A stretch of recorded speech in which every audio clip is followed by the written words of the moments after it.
Hello, hello, and welcome back to Divine Journey 2. Last time we got this thing working, mostly. There's a couple generators that aren't fully automated, but I would like to, if we have time, do that at the end of today's episode. For today, however, I have a few things that I would like to certainly get done.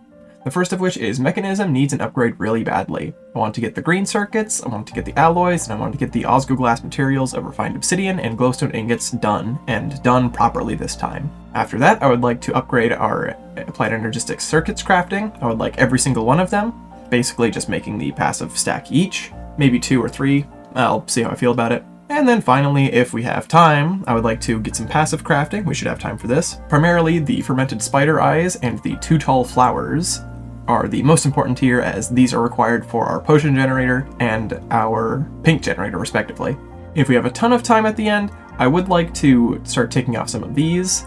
Probably the nether stars seems like the surprisingly most possible of these to begin with, and a mob spawner will actually probably be a prerequisite for the nether star, so we'd be doing this one first, actually. Dragon's Breath isn't something that I don't think I can really automate at this point, so that's just going to have to be manual batch crafting or etc. The issue with that one is gas tier, so that would also probably fall under the mob spawner too. As I'm sure you may be used to by now, you know how I get. I have some notes around here for exactly how I would like to do things. For the most part, I don't know exactly how I'm going to reset up all these machines, but I have ideas of where I want to put things. For example, I want to have all of the enriched versions of something like this compressed redstone on this section. I would like to do the alloying here, which is pretty similar to what we have. We're just going to use less machines. I'd like to have the glass materials here. I don't really know what I'm going to be having here, actually. And then Pure Certus and Pure Fluix is going to go here. Maybe here. Might go there, just because that's close to Applied Energistics. Maybe I'll go there. I don't know. I'll figure it out, I'm sure. Yeah, I'm thinking probably right here, and then we'll move glass stuff to right there. But as it stands, I think we're just going to have to start ripping stuff out, so let's start ripping stuff out. And hopefully not too much of this breaks. Oh, we've got some holes in our walls, and 2 very, very, very disorganized chests, but we also have a clean foundation to work from, so let's begin with that. First off, we're going to be enriching at 1, 2, 3, 4, and probably 5 different things here at this enriching wall. So we're going to grab 5 drawers, 5 enriching factories, and probably just the 1 interface, and we will go from there. The real problem with all this stuff is a lot of it is just like, stuff, right? Like, a lot of it is just, I have to sort through all the inventories of all these machines and stuff like that. Like, look how many enrichment chambers we have. Like, this is such a comical amount of enrichment chambers. And I have to go through basically all of these and see what's inside each of them and figure it out from there. Thankfully, a lot of them already have backlogs, so that's good. What we're going to do for basically all of these is we're going to have an interface, probably sitting at the back here, maybe coming in from the top. I'm not sure if that'll really be necessary. Maybe we'll just come in from the top just so we don't have to turn this into conduit facade. And we're just going to have a 1x1 drawer at the bottom row here, and it'll be connected up to a storage drawer, which we might actually get away with a lot of these hooked up to even just one controller. If we can, just to get away with the 1 drawer controller, that'd be really nice. Geez, just look at all these drawers. Gotta get sorting. This is for my own good. It's for my benefit. I will be happier for having done this. Here's the first array of machines we have here. We just got some enriching factories, and then we have an infusing factory that will make us refined obsidian dust here. I believe the only thing we're really missing here is to turn on the extract of the interface, of which we just have an interface back here with conduit running into each machine. The machines aren't smart enough to do it by themselves, so I do have to filter whitelist everything, which hurts my soul a little bit, but, we have to move on. So if we just kick this on, we've got lights from this machine, and I assume the rest are going to come soon. They just have to get there. Yeah, diamonds are pulling in, so I imagine obsidian will be before long as well. So I think we can call this wall done, and I'm pretty happy with it. Looks pretty nice, it's pretty clean, and it should be all automatic. All we have to do is hook it up with some drawer trim and a controller, and we should be all good to go on that front. Let's go to our alloyings next. Alright, and we've got this side set up as well, with mostly the same idea behind it. We ended up moving the refined obsidian dust over because this is an infusion step and this is an enriching step, so we're just gonna keep it over here, keep it all alike. So theoretically, if we just turn this to always active, we should see some lights start up. Well, I guess probably not very much here. Oh, you know what? We also need power here. That would certainly help. Yeah, now this is running. I suppose we also need to hit auto sort in all of these as well. Yep, and here comes osmium. All right, cool. This should just be finished now, which is great. That's another bunch of things that is really nice to never have to worry about ever again. Well, I think we're basically done with this whole wall. Really all we need to do is, once again, kick this to always on, round robin, and hopefully this should just work. Put these to auto sorts as well. Oh, of course I need to plug this in. All right, now we're plugged in. So, yeah, osmium's coming in. So then these two should come in after osmium's all filled in. Well, and once we have refined obsidian hooked up to everything. And here comes our glowstone. Great. And with a couple conduit facades, we should have everything looking all nice and dandy. Oh yeah, this is already a lot better. I already feel a lot happier in here. It's so much less just clutter and stuff. But we still got a little bit to go. We got pure Certus and Fluix up next. And here's a rough idea for our Fluix setup. Oh, and pure Certus. Pure crystal setup. So on either side, this one will be Certus, this one will be Fluix. We will grind up the original into the dust, which will go into the crafter here, which we'll put the seeds into these two with sand. I need to put that in the interface, I just remembered. And then it will remember this from the system with a storage bus that's probably connected up to those, and to take these seeds into the enriching factories here and give us what we want. Probably. So let me iron out the rest of the little things I need to do. So I think it's all working. So if we just hit this to always active, pop out over here. Looks like the Certus is... Ooh. Okay, all better. Like I was saying, these should start popping out, which is good. I want to take a stack downgrade to each of these, of course. At least for right now, I'll probably bump these up a little bit with some storage upgrades. Here's Fluix. Sand is now piling in here, and it looks like it's extracting all right. Oh, down into here, of course. That makes sense. We just got to hook this up, and then it will automatically do that. With a perfectly placed trim right here, this should just turn on. Or is it still thinking about extracting? Is the NBT too weird? What if I have it ignore metadata? Okay, ignore metadata works. Yeah, we did it. Alright, that's great though. That's really good. That's pure Fluix and pure Certus done, provided we have Fluix and Certus. And with just enough space to spare, I don't know if you can see these conduits back here. Did not give myself enough space. Lesson I have sorely learned. Looking pretty good, gotta say. Looking pretty good, except for this. This has gotta go. I just gotta fix that. Ah! Disaster! Apparently, Certus versus Fluix is a metadata problem. Uh-oh. No, actually it turns out that the metadata wasn't a problem. Maybe that's like NBT as a percentage. It doesn't matter. It works. I'm just... I made it not work for some unfathomable reason. But now it works again. Alright, so looking through our docket for today. Our green circuits are done. Our alloys are finished. Our Osco glass is automated. And we even have Certus and Fluix all pure. And we even have pure Fluix... Goodness. We even have pure Fluix and Certus ready to go. So I think that's Mekanism all upgraded. So now we just gotta do AE2, which is something I'm not particularly looking forward to. AE2's been kind of a problem with these inscribers. Even beginning with the logistical transporter setup, it's really not been great. Now that we have interfaces and all of our Applied Energistics stuff though, I really want to make this right. I want to make it work. I want to future-proof this to the world and back. So to start by future-proofing it, we're going to need to look at all of the circuits, or processors, that we'll need basically forever. So the scheduling processor here, this orange one, will actually let us make this mass inscriber multi-block, so we don't need too many of these, I think.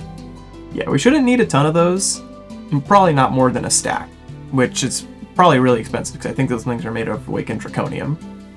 But basically, we only have to worry about 8, it looks like. So I think we got to start by just, once again, ripping the whole thing out. Just take the whole thing down and start from scratch. Start off with some basics. For anyone who's unfamiliar, the inscriber is a sided machine. What this means is that each input or output has to come out from the correct side. For example, presses would have to theoretically come input from the top, or the unprinted circuits. The silicon circuits are going to have to come into the bottom for the finished versions, and anything else just about being the redstone in these circumstances, or the silicon or item for the circuits in this circumstance, are going to have to come in from the sides. Specifically, that means the sides. So what I'm thinking is we're going to start with kind of like a 2-stack design. Let me show you what I mean. Something like this. These 4 are going to be our standard processors from AE2, calculation, engineering, logic, and operation. And these other 4 are going to be the custom ones of estimation, methodology, clearance, and scheduling. Oh, not scheduling, but probably thaumium in these stacks, and the original 4 in these stacks. We should just be able to input through the sides and output through the sides because of how these specific machines are. So let me give that a shot. All right, after a little bit of tweaking, here's something a little bit more coherent. Firstly, these are not the vanilla processors. This is not a vanilla processor. It says content tweaker, but that doesn't matter. We have the 8, I believe these are called circuits. Yeah, the 8 circuit presses here. These 4 are the first 4, these 4 are the second 4, and these will be both be buffered in their own 2x2 drawers. We're going to downgrade both of these, of course. So we'll have a supply of the circuits on hand should we need them for anything, like, say, the printing press, or in the case of the estimation circuits, we need these semi-frequently for things like advanced circuits. On this side, these 2 are going to be silicon presses, so I'm going to need a second silicon press, which I apparently did not have, so we'll just press our own with this block of steel here. And so these 2 will be the silicon presses. I mean, hence the name, right? What these are going to do is these are going to take silicon and turn them into the components that we need for basically every processor, these printed silicon boards. I guess just printed silicon. I kind of would like a place to buffer these, but oh well, right? Doesn't really matter that much. If need really be to get any printed silicon we may have not in this system back into this system, I'm sure I'll find a way, but it's not like silicon's very expensive. It's just sand. It's the stonework factories over there. It's no big deal at all. These 2 inscribers are going to be the tricky ones. These ones are going to accept basically anything that would make a processor, whether that be the calculation circuits or engineering circuits or logic circuits, etc., as well as redstone and silicon on the specific sides such that we can craft the things. It'll basically just be a lot of filtering. Those top filters will be the various things that come out of here and are buffered in here. The bottom filters will be the printed silicon that comes out of these 2 inscribers, and those side ones will just be redstone. And they'll extract and they'll be buffered here. Then we'll probably have some trim hooking up these, if I'm lucky, with good cable management. So let's see how well my cable management is, right? I might actually be able to get away with a lot less filters than I once thought. It really depends on how smart these machines are. If it knows to only put diamonds into engineering presses, and quartz into calculation presses, and gold into logic presses, etc., then I think I can get away with maybe 0 filters. What we currently have is exporting from this interface on brown will be all of the processor requirements going into each of these inscribers. Each of these inscribers will then extract on purple into these 2 drawers here and connect it up to the network, basically. This interface will be calling for every single processor, and we'll use it shortly. This one will use its 9th and final slot. We're really pushing these interfaces here. I'll be using its 9th and final slot to call for silicon, which will go into these 2 on the gray channel and will be extracted on the light gray channel and sent straight up into here on the bottom of both of these. This one is calling on the blue channel for all of those presses we were talking about, all of these things, these printed circuits, and putting them into the top here via these input conduits. I'll be extracting on pink out to these drawers back here. That's the idea, at least. Let's see if it actually, works. By the way, 1, 2, 3, 4, 5, 6, 7. We're on the 7th channel. This is a very complex setup. Yeesh. I'm just kinda hoping it works first try. So the filters are all set. Let's see if I can just turn these on, and if good things happen. This one? No, they're not smart. Well, it's filter time then. Unfortunate. 13 more filters set. Let's try this now. Make it to always active. And it looks like they're only going to where they should be, which is perfect. Now if we take these various circuits and put them in here, we should see these starting to buffer now. These don't have extract on, do they? Oh, man. Oh, more clicking for me. Looks like even our printed silicon inscribers are working. That's really good to see. All right, so now all we should need to do is hook up some trim here. Uh-oh. Not there, actually. I guess down here will be a bit of a weird connection, but we shouldn't have to come back to this. That should connect all of these now with so, which means these should turn on, or these ones should turn on now, if I'm not mistaken, because the circuits are ready. This is not extracting? Yes. How about now? Great. Okay, awesome, awesome, awesome. So then if we should be able to take these two, extract always, and we're going to follow the same sorting system over there, because I like symmetry. You understand, I'm sure. Ooh, I'm actually noticing a really big flaw, I think. If this starts getting backed up on just, like, the wrong circuits, like, see how it's only doing the quartz one, the calculation presses right now? If it just gets backed up on those, that's going to be a really big problem, actually. I don't know what to do about that besides just having 6 more inscribers, but I really don't want to do that. Let me do some thinking. So I've had a few ideas sitting here, just kind of staring at this wall, thinking about stuff. The first idea that came to mind was using level emitters and tiny chests, and maybe that would do something. The idea is still there, and I think that would still work, but at that point we'd be using 8 more channels to do the same thing, and that just feels like a waste. So I'm thinking I'm probably going to do the other wasteful idea, which is just add 6 more inscribers out the back. It's not going to, be as showy about everything that's here, but at least it'll work, right? I think that's what really matters. It's certainly not my ideal solution, but it's the one we're going to have to go with, I think. It's the one we are going to go with, rather. Thankfully, I think we have barely enough space. You can see back here is a bit cramped. It makes sense to me. Things come from channel to channel, so it probably looks a lot more spaghetti than it is, but, I assure you it's not. This is also the same, I feel, of a lot of it makes sense to me, but it's hard to parse in world, especially with so little space to do it. I'm rambling. Let me just go make 6 more inscribers. Now, see, doesn't that look so much better? I'll deal with it, I'm sure. Should just be able to turn this on, and it should kick on all of these now, though, right? Why are you in the top?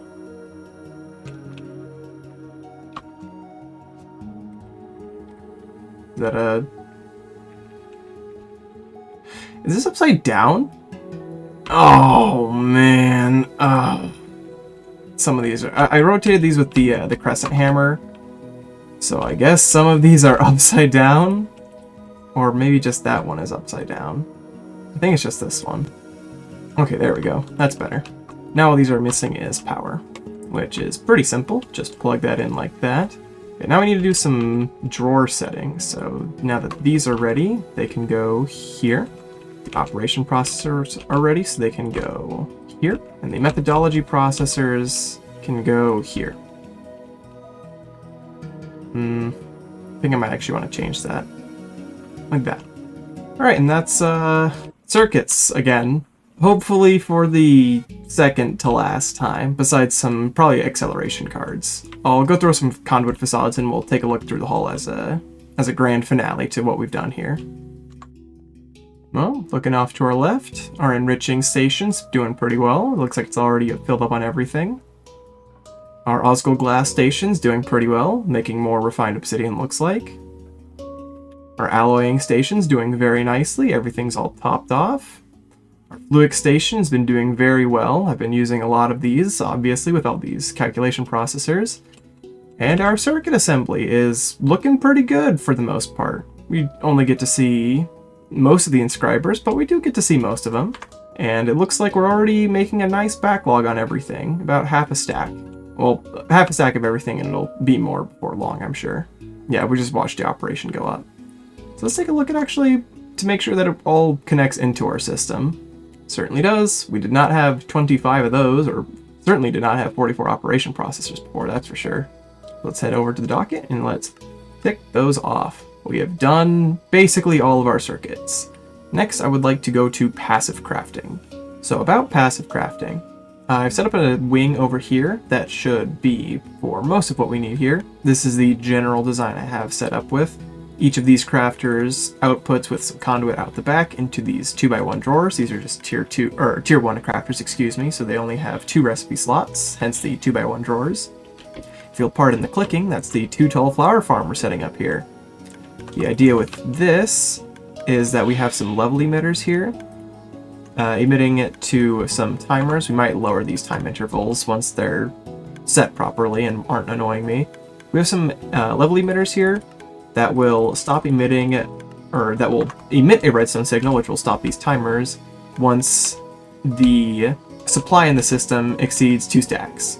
And that's what will be in this drawer here, 2 stacks. So if we ever have more than 2 stacks in the system, these timers should turn off. These interfaces are going to be filtered with some bone meal, that which we are going to be making probably right here actually, in this passive crafting wing with one of those crafters you saw over there. Power here is being run through a power cell, simple as. I said I was going to try and use these a lot, and here I am finally actually using one rather than running all this energy conduit everywhere.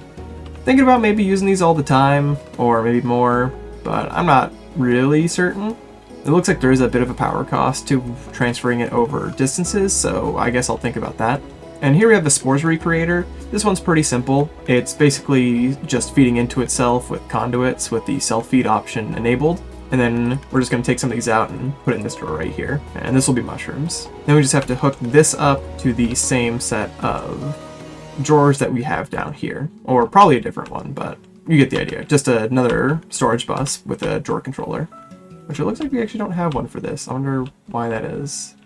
So we should be able to just put a storage bus here and here. And if you're wondering how the items from these dispensers go in here, we just have a vacuum chest here that's filtered to the flowers that we have.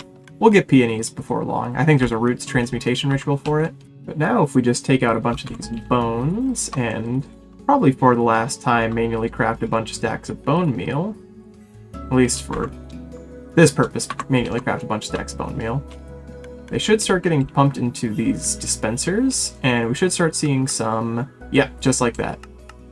And there's 2 tall flowers, automated. Great stuff. So I think I want to take these to probably just the 1 second each. Seems perfectly fine. It'll be a little noisy here. Maybe we'll put like a sound muffler on it. Actually, I think that is certainly the thing to do. I'm going to do that right now, actually. There we go. Nice and quiet. It looks like it's going pretty well here. We've got a demagnetizer out the back as well, so we shouldn't be picking up any of these flowers, provided we aren't like running straight into them.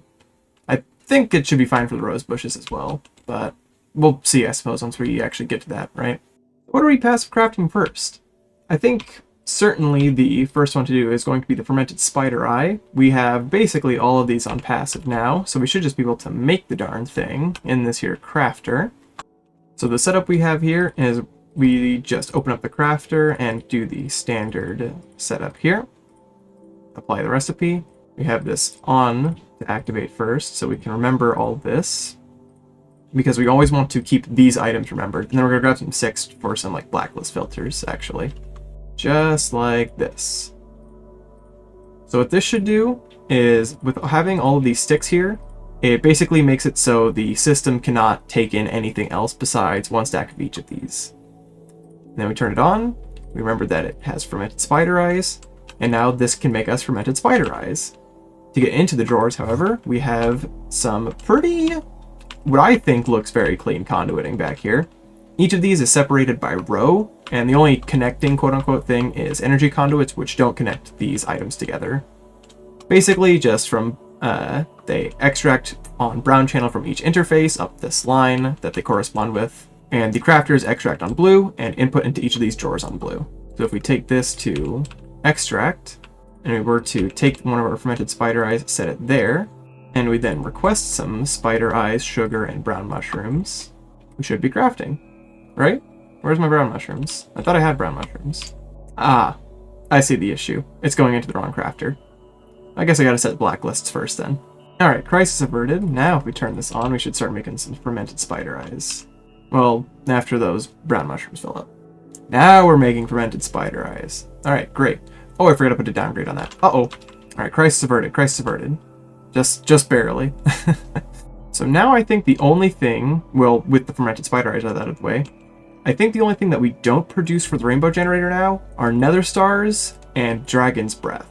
Dragon's breath is not something we can really produce because we need dragon egg essence and ender air for that, neither of which are, well, one of those is doable, but the dragon egg essence is not. So I'm thinking dragon's breath we just have to go do every so often. Nether stars, though, are attainable technically. I think that might be a project I'll save for a different time because I believe our nether star supply is fine. Yeah, we've only run through like 8, if that. And our battery hasn't really been showing any signs of struggling at all. It hasn't been using this one very much as the rocket fuel, I don't think. But it has given us plenty of time to buffer potatoes for rocket fuel, so this has still been very, very nice. I'll almost certainly be adding more things to this wall off camera. You'll probably just see this wall grow over time. You'll probably see this one break out soon. This is just going to be all kinds of stuff that we want passively done. If it runs into an issue like immediately, I'm sure you'll see me cut in on camera and be like, oh, guess we need to make passive blah blah blah, and then we make some passive blah blah blah. You understand. Heading back to our checklist for the day, we can turn off passive crafting. We have that done. Fermented spider eyes are done. 2 tall flowers are done. We could have these all to do, but I want to do the Quantum Quarry because, well, I want something better than laser drills. So it looks like the Quantum Quarry itself isn't super expensive. Lithium and rainbow stone we obviously can get pretty consistently now. The ender casings we can auto craft. And the Quantum Quarry itself needs some more of these basic induction cells. We've crafted many of these, so that's not a problem. I actually don't think we've crafted a builder, though. So I think I'm just going to do a recipe for this, because this looks like a lot of crafting that I don't really feel like doing. But I'm not sure how many of these I'm actually going to, need. Oh, I'm going to want one for the digital miner, so maybe I wouldn't hurt to have a pattern for that. Oh, especially for the builder. I'm going to use it later, yeah, sure. Funny, I should mention things that I'm going to be putting on passive crafting. Mana dust! I was wondering why I had no mithril, because I have no mana dust. Let's do that. And there's mana dust done. Plop. Well, while I'm waiting for my mithril to process, I suppose I should work on these actuators. Again, they don't seem too hard, just lithium and the like. I need 6 of these? Yeah, so 24 lithium. I think we've got just enough rainbow stone to get us by for right now. It's getting a little close, though, that's for sure. Oh, we're actually just able to do all the ender casings. Well, I say just able, as if these aren't all strong backlogs. Well, also all the mithril backlog is still filling up. It says there I can add an enchanted book. I have a spare silk touch book, so I'm just going to use one of those. Yeah, it seems like our mithril is just about finished, so let's craft ourselves a builder. I think we were supposed to do this a couple chapters ago, but, better late than never, right? The deep dark's for suckers. And it looks like we're about done. Cool. Now we need, is that 8 ender casings? Can we do that? Missing a small enderium buffer, but that's about it. So if I asked for, like, 6 of these, and then just 2 more, would that work? Yeah, there we go. Cool. So now we should be able to make 1, 2, 3, 4, 5, 6, and... Oh, actually, first let's grab the builder. Oh!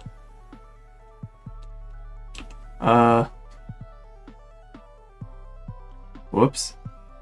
I don't think I was supposed to get that so late. Also, where's my quest? Oh, I need a shape card. I'll come back for that. I got a trophy. That's, something. All right, now let's craft this. Do I get something for that? No, I get a really buggy quest noise notification. I hope Sound Muffler's not doing anything about that. I don't imagine it would be, though. Well, let's see what kind of quest rewards we get for this. 16 Enderium. I suppose that's fair. So I guess I'm just going to start by ripping all this out. Feels kind of weird, because I kind of liked how it looked. Oh, it has to be on... Oh, I see. So how about this? And then I can place these down. Does it have to be physically on the face? Yes, it does. Alright, weird, but sure. Damn. So, let's take this to redstone on. Let's throw that in there. Oh, it's already mined some stuff. Is that fine? Well, that depends on what kind of ores I'm gonna get left behind with. So let's have this on for right now. I mean, worst case scenario, we just turn that off, right? So, does this just go? I mean, it says it's mining, and I see like particle effects floating, and those particle effects do look pretty cool. I'll be honest.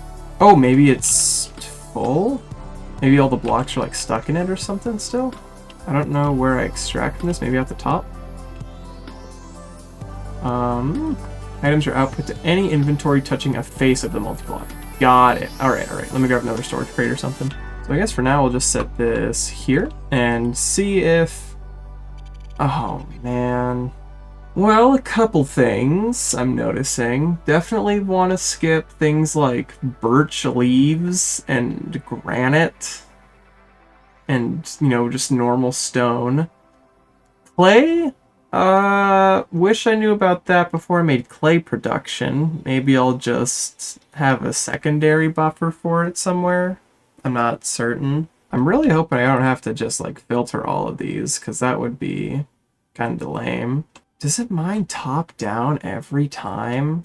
This seems horribly like, it's fast, but this seems so inefficient. Like, it's for sure fast, but, like, I mean, how often are we even really netting an ore? Like, it's been about 10 seconds since we hit an ore. This seems kinda not much better than the laser drill. Like, I guess it can hit everything, which is nice, but I'm not really sold on that being the best thing to do. So I believe the quest book recommends quarrying in a swamp, so I'm gonna grab one of these here. Oh, and let's put our trophy here. Oh, it is kind of sucking our power dry, though. About 8k a tick, which is actually not that bad, honestly, right? We have the rainbow generator now, so that's fine. That's really no big deal, actually. Compression dynamos are running at full speed, but this has been bugging me so much. For some reason, this just hasn't been outputting, like, at all. The port here is on output. It should be outputting. It outputs when the compression dynamos are totally off, but I would like it to, you know, help out with that. They just aren't. I don't really understand why. Like, now if we go back to it... Yo, you just saw I was outputting there for a second. But only for a second. Why is that? Hold on. So it does fill up. It's just weirdly sporadic with the output. I'm very confused by that. Yeah, the conduits aren't, like, breaking or anything. There shouldn't be an issue here. Like, this looks weird because there's a facade there, but that shouldn't be a problem. Yeah, I don't know. I don't really get it. Maybe it's just some weird Ender IO funkiness. No, I just saw it go down. Maybe this output reading is just inaccurate. Weird. Yeah, the more I come back to this, it's like, it seems good, but it doesn't seem as good as I would have thought. I expected this to be so much better. I don't know. Like, I probably won't go back to the laser drill. We've already made this. There's no sense in returning to it, right? But I'm just like, it doesn't feel right. You know, it doesn't feel like it's all the way as it should be, I think. I suppose we'll just leave this going as well for the time being, because there's no reason not to. We could always use with more of basically all of these things. I think every so often I'm just going to come back here and take a look at this, make sure that all of this is fine. Destabilized redstone, I think, is the only thing that isn't going to get sorted, besides the occasional, like, wild root or whatever. But a lot of that, I think, is just going to be babysitting this thing. Yeah, it's already 2,900 blocks in, which, you know, is good, and it's making progress with ore. I don't know, I felt like it was supposed to be better. But, I mean, again, who can really complain? It makes ores from power. Can't really be that upset, right? I've been leaving the quarry running for a few days now. Well, not days straight, but you get what I mean, probably. This is what we've yielded so far. Seems alright. The coal's good, the redstone's a little bit to be desired, honestly. Not a lot. Diamonds and emeralds are kind of piddly. I wish I could compare it directly to the laser drill itself, but I can't really. Unless I were to specifically put a storage crate in either of them. But I mean, it is fast. We don't really have to do anything with it. We gotta set a filter every so often. Like, we got these aubergine seeds and a little bit of oak wood that we need to deal with, but beyond that, you know, it's not too bad. Yeah, we're about 13, getting close to 14,000 blocks in, and I feel like we've done an okay job. Ooh, actually, I wonder. Nah, the biomes are still the same in the deep dark.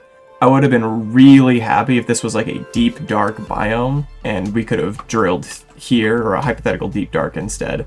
Which, I mean, at this point, is just saying the builder, right? But, you know, I wouldn't have to move this. That's the big difference, right? Yeah, I'm thinking I might just get a second one of these then. Obviously, we'd be replacing this one.